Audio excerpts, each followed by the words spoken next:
Hey you guys, welcome back to Living It Country. Today, Jason and I are sharing a project that has been on my wish list for such a long time, and it is beams. It is the perfect way to add character to a farmhouse and rustic style home, and we actually had 2 sponsorships in the making for beams that failed. And so Jason thought, what did you think? We're doing our own. These are fake wood beams. These are real wood beams. Okay, actually, scratch that. They're not solid wood beams. They're not solid wood beams. They are DIY wood beams.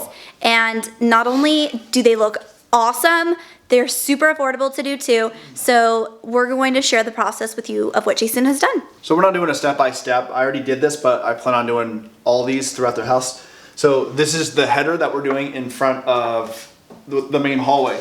So basically all I did was take a 1x, I think this was a 1x8 plain wood, and basically just made a box out of it. So this is gonna be the face of it because it's the header. And as you can see the back side, I did about a 2-inch, 2 3/4 inch spacers. So that way, I didn't want just a flat this from the back side. To me, that wasn't enough. So I did about 2 3 inches, 2.5, whatever it was. And I made my little brackets in there just for support. I glued it all, nailed it. And then basically what I did was, the first thing I did was take a planer, which I just went and bought at Home Depot, which is this tool right here. It was about 80 bucks. And this one is what kind of gave me that uneven groove marks. It wasn't smooth. Basically what I want to do is I want to eliminate the smooth. So I don't want it to look like fresh brand new wood. I want to make it look like reclaimed wood as much as I can. So I took the planer all over it, around the edges especially. What gives wood that modern look is the sharp edges. So I basically took the planer over it and really smoothed it out. I don't know if you can see that. So there's no, it looks like one solid beam. Yeah. How much is a planer? 80 bucks? That was 80 bucks. That was the cheapest run from Home Depot. It's a Ryobi. Oh yeah, Ryobi. And then I had it set to its max depth, which is 1/8 of an inch, for cutting all the grooves, because you can go either more or less, and I wanted to go pretty deep. So then what I did after that was get like a pick, like this, where I got nails, and just stab the crap out of it so it leaves all those little cool little bug holes on it.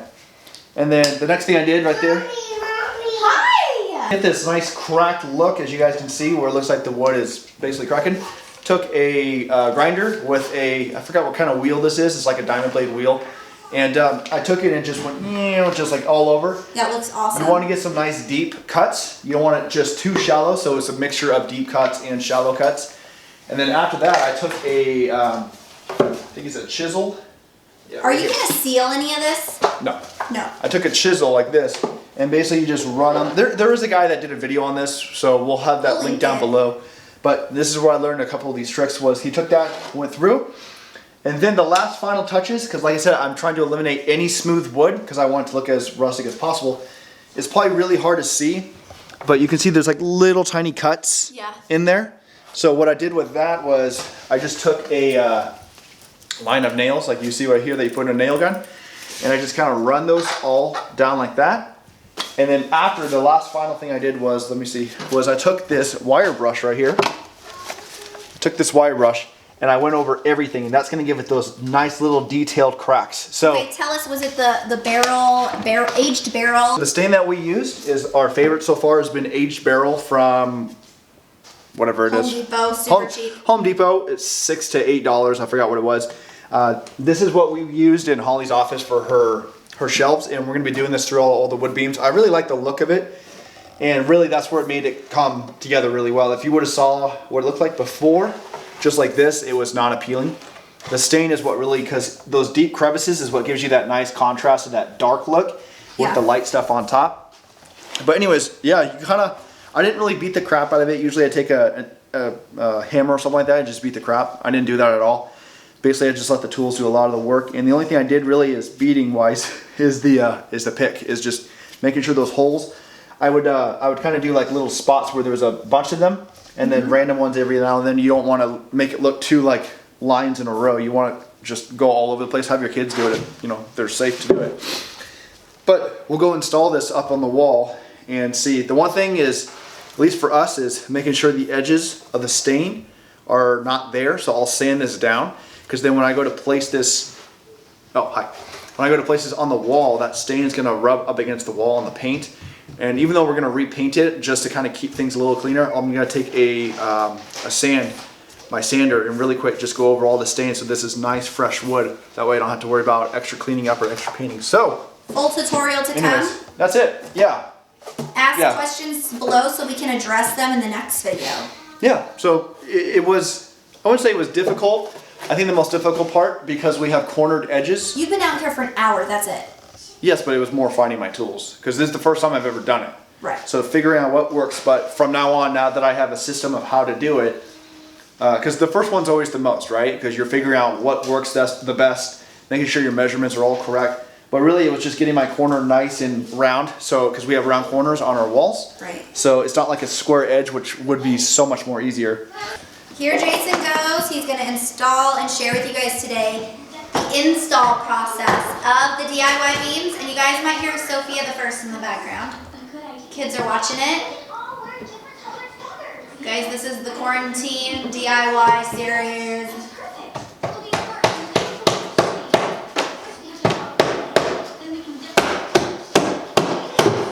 Wow.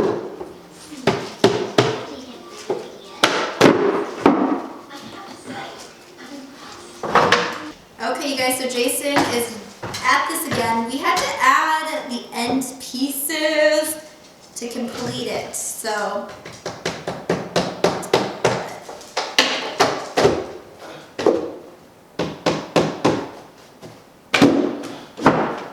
Oh, there we go. I was going to say it's crooked. Looks so good.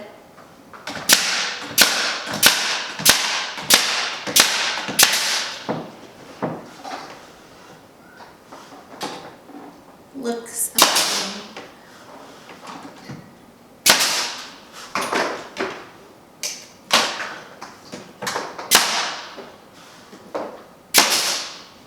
So pretty.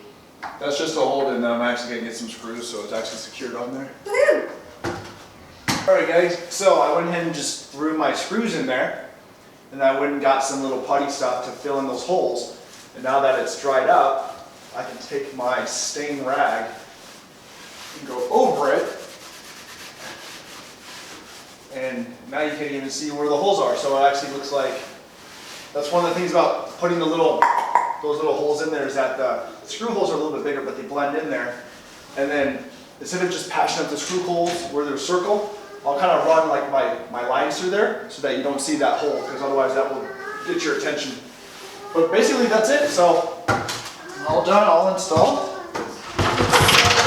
And we have plenty more of those because we have possibly that hall to do. We're wrapping that whole entire hallway over there. We got that wall right there, or excuse me, that entryway. This one, the other one, and that one. Hopefully I didn't make you too busy there, dizzy. Alright guys, so that is it. So we will be doing a how-to video, a step-by-step of how I did this one throughout the rest of the house, especially over there in the playroom. We're actually going to do this, where we're going to wrap the whole entire entryway in that. So it's going to look really cool. Oh, I forgot to tell everybody we're actually doing up above too. We're doing beams up here too, you guys. Yeah, so basically what we did here, we're going to make real beams. They're going to be hollow, but they're going to look just like that. But we're going to run our beams. So that's going to be a huge project, which I don't know when we'll get to that. But I don't know either. But we'll at least get to the header, doing all the headers, and then go. It's going to cost some money too. Yeah, they get pretty expensive. How much did this cost? Just the materials? Yeah. Well, what it cost us today was probably about 30 something bucks. Cool. For the wood. But since we already had the stain, I already had the tools and the screws. So if you don't have that, it's going to cost a little bit more. But for us, that's what it cost, because we already had the stain. So now we're going to finish shiplapping all the way up, because we're going to go up and around that. We're going to do our trim pieces around the corner. So I have to get outside and start painting the shiplap of going all the way up. And then we'll do our trim, and then that wall will be done. So. Sweet.